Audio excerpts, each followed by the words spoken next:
कैसे हैं बच्चों आप लोग। मैं आशा करती हूँ आप सब अपने घर में स्वस्थ और सुरक्षित होंगे और अपने घर में अपने से बड़ों का, अपने माता पिता का कहना मान रहे होंगे और इसके साथ ही साथ घर में रहते हुए आप सब अपनी पढ़ाई पर भी ध्यान दे रहे होंगे। मैं रश्मि यादव रश्मौर इंटरनेशनल स्कूल की तरफ से आज आप सबके लिए ऑनलाइन क्लासेस में पहली क्लास हिंदी व्याकरण की लेकर आई हूँ, जिसमें हमारा प्रथम अध्याय है भाषा और व्याकरण। आज हम लोग भाषा और व्याकरण के विषय में चर्चा करेंगे। भाषा, भाषा क्या है? अपनी बातों को दूसरों तक पहुंचाने के साधन को भाषा कहते हैं। अर्थात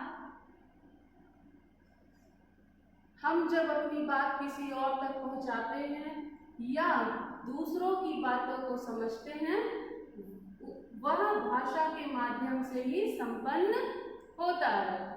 इस प्रकार परिभाषा के रूप में इसे इस प्रकार इंगित कर सकते हैं कि भाषा विचारों के आदान प्रदान का माध्यम है।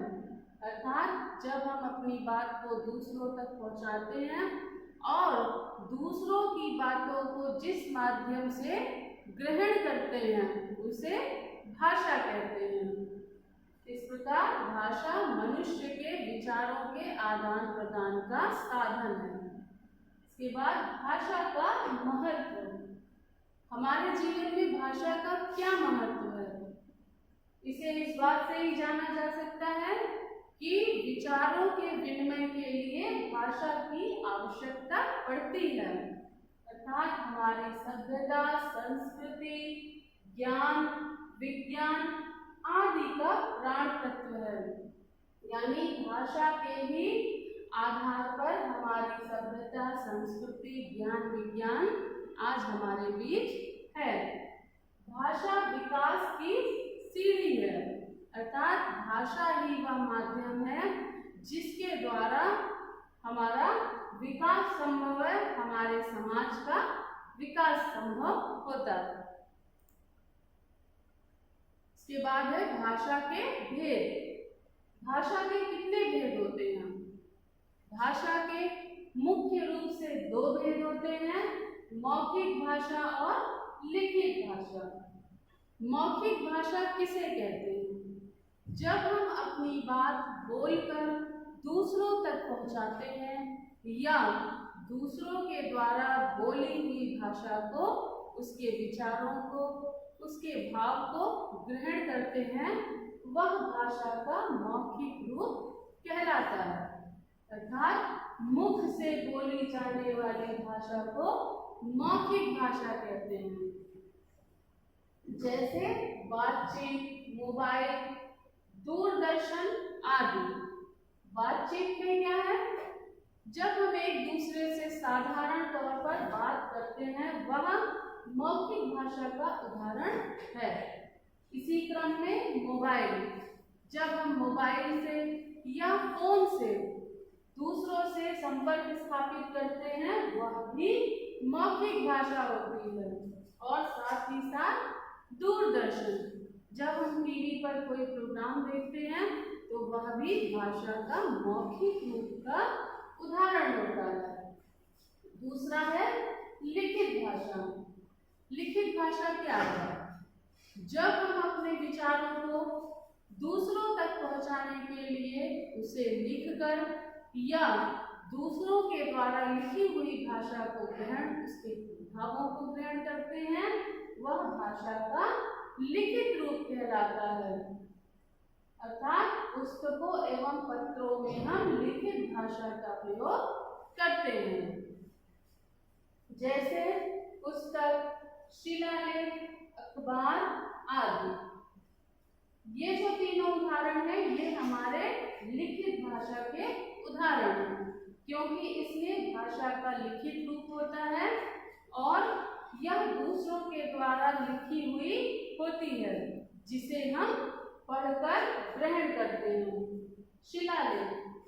पुराने समय में जब पुस्तकों का अभाव था या इतनी पर्याप्त मात्रा में नहीं होती थी, तो हमारे जो राजा महाराजा आदि होते थे वह शिलालेखों पर अर्थात पत्थरों पर जो भी लिखवाते थे, जो भी अंकित करवाते थे, वह शिलालेख कहलाता था।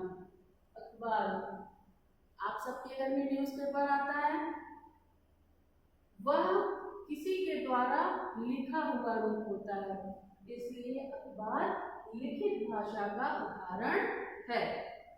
चलिए आगे चलते हैं। भारत की अन्य भाषाएं। भारत हमारा देश अति प्राचीन और साथ ही साथ बहुत विशाल देश है। यहाँ पर अनेक राज्य हैं और प्रत्येक राज्य की अपनी अलग अलग भाषाएं हैं। भारत में सबसे अधिक मात्रा में हिंदी भाषा का प्रयोग होता है और हिंदी के अतिरिक्त पंजाबी, गुजराती, मराठी, कन्नड़, उर्दू, नेपाली, तमिल, तेलुगु, मलयालम आदि अन्य भाषाओं का भी प्रयोग होता है। हमारे भारतवर्ष में हिंदी सर्वाधिक मात्रा में प्रयोग की जाने वाली भाषा है और इसके साथ ही साथ निम्नलिखित भाषाओं का भी प्रयोग होता है, जो कि प्रत्येक राज्य में अलग अलग प्रयोग में लाई जाती है। भारत देश में भाषाओं की अधिकता होते हुए संविधान में, हमारे भारतीय संविधान ने 22 भाषाओं को संवैधानिक मान्यता प्रदान की है, जिसमें से प्रमुख भाषा हिंदी है, जो कि भारत के अधिक मात्रा में लोगों के द्वारा प्रयोग की जाती है। भारतीय संविधान में 14 सितंबर 1949 यानी 14 सितंबर 1949 को हिंदी को राजभाषा बनने का गौरव प्रदान किया। इन सभी भाषाओं में सबसे प्राचीन भाषा संस्कृत है। संस्कृत भाषा सभी भाषाओं की जननी है, अर्थात जितनी भी भाषाएं हैं उनमें संस्कृत भाषा सबसे प्राचीन है और सभी भाषाओं को जन्म देने वाली है। लिपि, लिपि किसे कहते हैं? भाषा को लिखने के लिए कुछ निश्चित चिन्ह होते हैं जिसे लिपि कहते हैं, अर्थात लिखित भाषा में कुछ निश्चित चिन्ह होते हैं जो लिपि कहलाते हैं। कुछ भाषाएं और उनकी लिपियां इस प्रकार है, अर्थात प्रत्येक भाषा की अपनी अलग अलग स्वतंत्र लिपि होती है। यहाँ पर देखिए, हिंदी भाषा की लिपि देवनागरी है, नेपाली की देवनागरी, संस्कृत की देवनागरी, अंग्रेजी की रोमन और पंजाबी भाषा की लिपि गुरुमुखी है। अर्थात यहाँ ये तीन भाषा हिंदी, नेपाली और संस्कृत ऐसी हैं जिसकी लिपियां एक ही अर्थात देवनागरी है।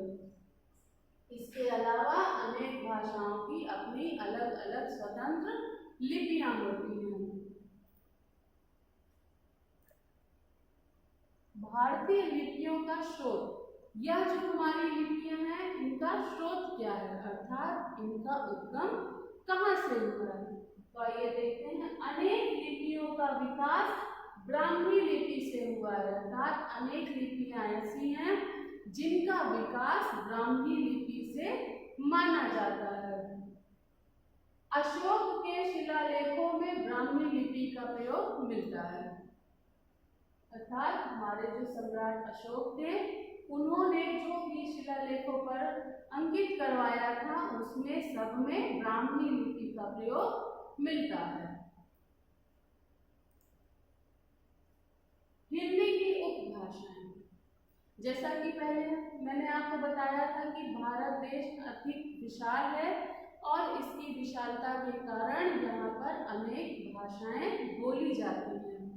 प्रत्येक क्षेत्र की अलग अलग भाषाएं हैं और कुछ क्षेत्र ऐसे हैं जहाँ पर वहाँ उनकी अपनी एक मातृभाषा अर्थात उपभाषा का भी प्रयोग किया जाता है। निश्चित मातृभाषा होती है वह उपभाषा कहलाती है। तो देखिए इधर क्षेत्र दिया है और इधर बगल में उसके वहां की कुछ उपभाषाएं दी गई, जैसे राजस्थान में डिंगल, मारवाड़ी और मेवाती उपभाषा का प्रयोग किया जाता है। हरियाणा राज्य में बांग्लू और खड़ी बोली का प्रयोग होता है। पश्चिमी उत्तर प्रदेश में ब्रज भाषा तथा बुंदेली उपभाषा का प्रयोग होता है। पूर्वी उत्तर प्रदेश में अवधी और भोजपुरी बोली जाती है। बिहार में भोजपुरी, मैथिली तथा मगही का प्रयोग होता है। गढ़वाल में गढ़वाली उपभाषा बोली जाती है और कुमाऊं में कुमाऊनी, अर्थात इन क्षेत्रों में जो एक वहाँ की निश्चित भाषा, वहाँ के लोगों के द्वारा अधिक मात्रा में जो भाषा प्रयोग की जाती है वह मातृभाषा कहलाती है और हम उसे उपभाषा का दर्जा भी देते हैं। तो प्रत्येक क्षेत्र की अपनी अलग अलग उपभाषाएं होती हैं। इसके बाद आता है व्याकरण। व्याकरण किसे कहते हैं? भाषा को प्रभावशाली बनाने के लिए जिन नियमों का प्रयोग किया जाता है वह व्याकरण कहलाता है। अर्थात व्याकरण भाषा को सरल, स्पष्ट, शुद्ध और प्रभावशाली बनाता है। अर्थात लिखित भाषा के लिए हमसे जो गलतियां हो जाती हैं या उसमें जो अशुद्धियां होती हैं उसे हम व्याकरण के द्वारा ही दूर कर सकते हैं। व्याकरण ही भाषा को सशक्त बनाता है। इसे शब्दानुशासन भी कहते हैं। अर्थात व्याकरण को हम शब्दानुशासन भी कहते हैं। देखिए यहाँ शब्दानुशासन शब्द दो शब्दों से मिलकर बना है, शब्द और अनुशासन। अर्थात शब्दों के ऊपर जो अनुशासन रख सके वह व्याकरण कहलाता है। इस प्रकार व्याकरण भाषा को सरल, स्पष्ट और प्रभावशाली बनाने का कार्य करता है। व्याकरण के भेद। व्याकरण के मुख्य रूप से 4 भेद होते हैं: वर्ण विचार, शब्द विचार, पद विचार और वाक्य विचार। अर्थात वर्ण विचार के अंतर्गत वर्णों की अशुद्धियां दूर होती हैं। शब्द विचार के अंतर्गत शब्दों की गलतियों पर विचार किया जाता है। पद विचार में पदों की गलतियों पर चर्चा होती है और अंत में वाक्य विचार के अंतर्गत वाक्य में जो अशुद्धियां होती हैं उसे दूर करने का प्रयत्न किया जाता है।